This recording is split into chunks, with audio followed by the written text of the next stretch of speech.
And on the 132nd day of his war, Donald Trump returned from the NATO summit in Turkey, proclaiming himself a peacemaker to reporters gathered on the plane. Think of the wars I said, 8. The wars that were going on for 30, even if you look in the Congo versus Rwanda. They said after 14 years and about 15 million people dead, their heads chopped. I settled that one. I settled 8 wars. And when she won the Nobel Prize for Peace, she said, I can't believe I won it. The only one that should win it is Trump. Actually, they probably will do the wrong thing. It's very sad with Norway, but I would say I should have won that award more than anybody that ever received the Nobel Peace Prize. Because nobody settled wars. I settled 8 of them because of a certain type of personality. I was able to settle. He does have a certain type of personality. He's right about that. It is the subject of the book, The Dangerous Case of Donald Trump. 27 psychiatrists and mental health experts assess a president, published in 2017, which in its latest edition is now titled The Much More Dangerous Case of Donald Trump. 50 psychiatrists and mental health experts warn anew. The mental health experts who have not personally examined Donald Trump up close, but whose opinions appear in those books, generally agree on a diagnosis of extreme narcissism with an assortment of other pathologies, some of which explain his general inability to tell the truth about anything, including wars that he claims to have settled. We have featured some of the psychiatrists who have contributed to those books on this program, including Dr. Lance Dodas, a former professor of psychiatry at Harvard Medical School, and none of them indicated that Donald Trump's personality could, in any way, help him settle wars. Negotiating a peace agreement with another country would, of course, require, at a minimum, a knowledge of the history of that country, and Donald Trump has repeatedly demonstrated he does not know the history of any country, including his own. It would also, of course, require something Donald Trump does not have: patience, along with dedication, along with attention. He has none of those things, as anyone can tell, without being a psychiatrist. While Donald Trump was proclaiming himself to be a great peacemaker to the reporters on his plane, the war he started was still raging in Iran, being no closer to settlement than it was on the first day of Donald Trump's war. The New York Times reports, quote, the U.S. military said overnight that it had struck more than 170 targets in Iran during the previous 48 hours, a significant uptick. And Jordan, which hosts some U.S. military forces but had not been a focus of Tehran's ire in recent flare-ups, said it had intercepted Iranian missiles in its airspace. Iran also said it had fired at U.S. targets in the Gulf nations of Qatar, Kuwait, and Bahrain. Iran threatened on Thursday to expand its attacks to other American military facilities in the region. When asked on the airplane last night, are we returning to full-scale military conflict, Donald Trump said, I don't know. In fact, he said it twice. I don't know. I don't know. You would think that the person who in that same discussion proclaimed himself to be the world's greatest peacemaker, the greatest peacemaker of all time, the greatest peacemaker in the human history, would have some idea of how close to peace he was in his war on its 132nd day. And after saying, I don't know, when asked about the state of his war, Donald Trump, the peacemaker, said this. We have many ways we can win, but we've already won militarily. They have very little left, and they want to make a deal so badly. They called a little while ago, they want to make a deal so badly.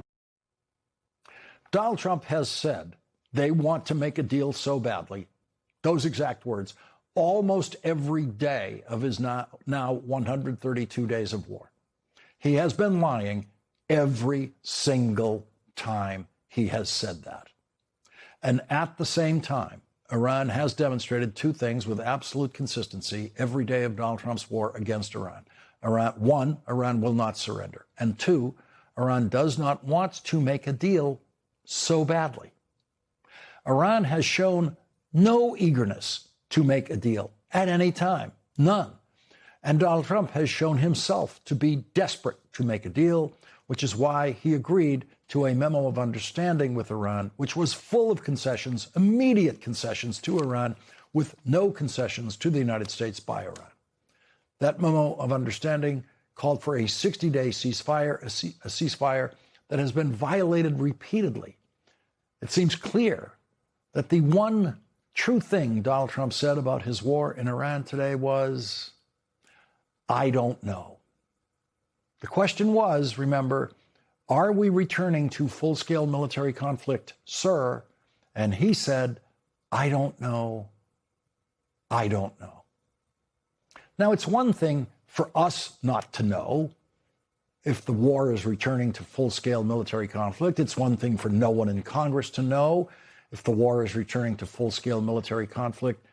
But it is a very different thing for the guy who started the war to not know if we are returning to full-scale military conflict, because it is his decision to return or not return to full-scale military conflict.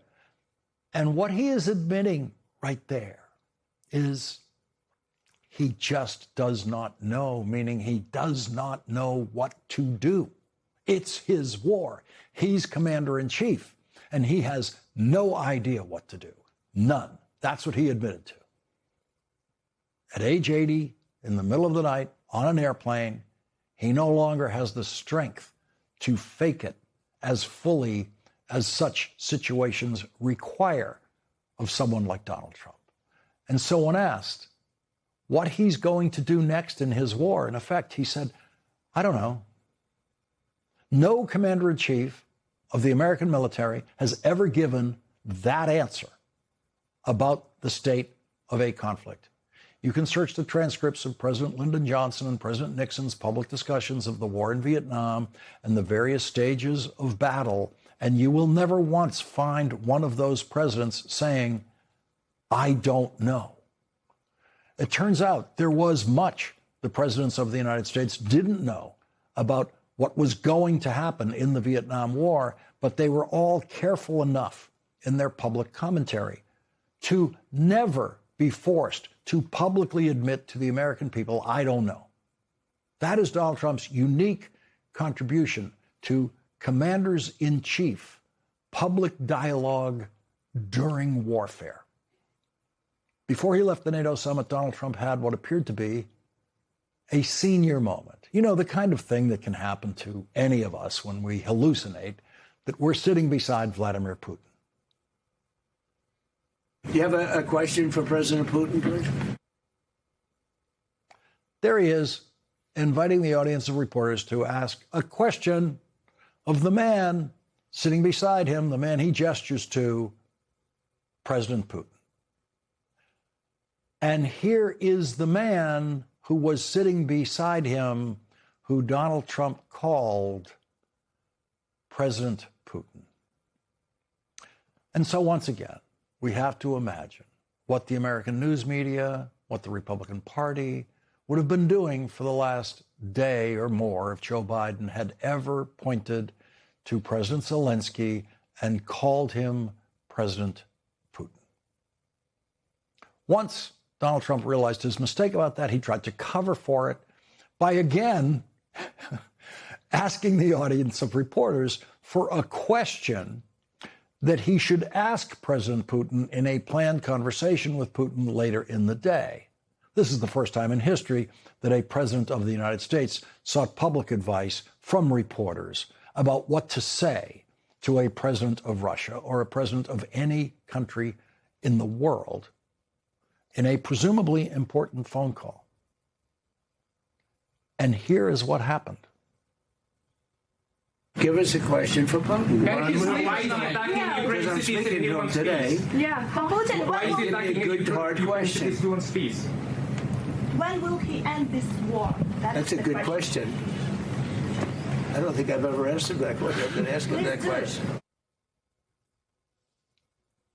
And so there's Donald Trump's crime against humanity. Donald Trump's crime against the humanity that he should have been showing to the people of Ukraine every day of Vladimir Putin's war against the people of Ukraine, in which Vladimir Putin has attacked hospitals that have been forced to take pregnant women from their beds in the middle of giving birth and get them out of that hospital. Vladimir Putin, who has killed children in their homes, in what is now the fourth year of Vladimir Putin's war against the innocent and peace-loving people of Ukraine. Donald Trump said he has never even dared to ask Vladimir Putin the first question he should have asked him as president of the United States: when are you going to end this war? And he should have said it as a demand. Donald Trump lied to every person in America who made the mistake of voting for him last time by promising each and every one of those voters that he would end Vladimir Putin's war in Ukraine on the first day of his presidency. He was lying every single time he said that. And on this, the 536th day of Donald Trump's presidency, Donald Trump still has never asked Vladimir Putin, when are you going to end this war? Donald Trump has still never demanded that Vladimir Putin end that war today. And we know that because the weary brain of Donald Trump just blurted out that confession of his incompetence, of his inhumane indifference to the suffering in Ukraine, and to his abject and repeated cowardice in the face of Vladimir Putin. I'm going to ask him that question, said Donald Trump, and we can be sure that he was lying when he said that. We can be sure that the coward who has never dared to ask Vladimir Putin that question did not ask Vladimir Putin that question in whatever conversation they may have had. And historians 100 years from now and hundreds of years from now can use that line right there to prove just how much Donald Trump did not do to settle wars, just how much Donald Trump did not care about Vladimir Putin's war in Ukraine, and just how much Donald Trump did not care about trying to save anyone's life in Ukraine.